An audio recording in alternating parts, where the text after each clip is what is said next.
In this question, you are given that f of x is x square plus x plus 1 and g of x is sin x. You are asked to prove that f of g is not same as g of f. So we will find both the functions and see whether they are equal or not. So what is f of g of x? It's nothing but f of g of x.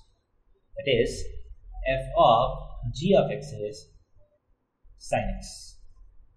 F of x is x square plus x plus 1. So f of sin x is sin square x plus sin x plus 1. And g of x is g of f of x, that is equal to g of f of x is x square plus x plus 1. Gx is sin x.